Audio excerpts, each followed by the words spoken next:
Jill here, Special Needs Mom Talks.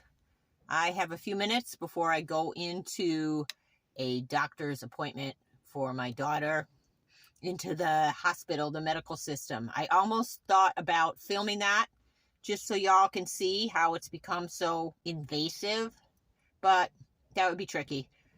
I'm not going to do that, but I am going to talk about yesterday. I have a son who is going to go over the cliff soon. If you don't know what the cliff is, as a special needs parent, you better listen up. It's when your offspring turns 21 or 22. It might be even a little older in some different states, depending on the state. It's when they transition to adult services. And I believe I've explained this before. They are no longer under the pediatric, the more youth-oriented services.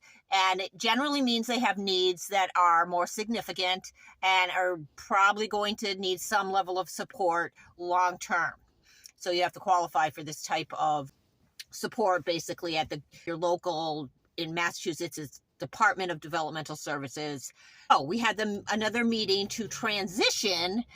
Transition is when you prepare to go over the cliff, and it's called the cliff because all the services that you had in place that you didn't even have to think about when your kid was younger are suddenly gone. Most people know about this if they're special needs parents that are around my age or have been advocating for a period of time. But if you've got young kids, you can start preparing now. I hate to say that, but go over the cliff, all the adult services. You have to really advocate. You have to piece things together as an advocate or a parent.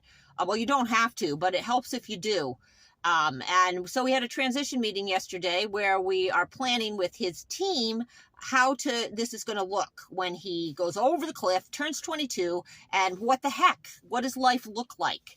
As a mildly experienced parent, I did it with several of my other children, and they all have different needs, different challenges, different gifts, different strengths, of course. So it's different for every kid, for every team.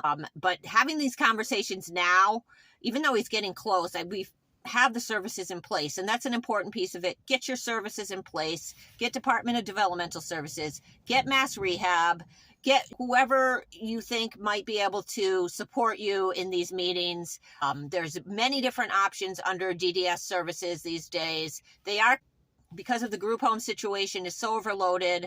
There's staffing problems in all the day programs, which is another option. And truthfully, I don't think any of these are really ideal options, but this is what we have right now, and this is what we're working with. And anyway, so I'm sitting in this meeting, and I had to say, I don't want to do any of this, to be quite honest. I don't want to be the one that is responsible for navigating this. The minute I said that, his team at the program he's in now said, we will help you. And remember how I made that video about not wanting to be helped? I'm going to take that back right now and say, yes, please help me with this. I think no matter how much you know as a parent in this realm, navigating these services is like, woohoo! It is crazy talk, and things change all the time. And there's a lot of smoke signals going up where you're not always getting the exact information. You have to push a little, and the squeaky wheel gets the grease because they will let things drop if the parent or somebody isn't there keeping the wheels spinning, following up, emailing. That's what I did yesterday. That's not all I did, but it's what I got to do. And to be honest, like I said, it's not what I want to do. And I think the systems are inverted, and all the things I say hold up. But this is a dance. This is a dance we're doing, and I'm going to keep talking about it. And I'm going to keep thinking about it while I walk into the friggin' hospital, where there's lots of good people trying to do things. It's just, we're all just so disconnected. Love to you all.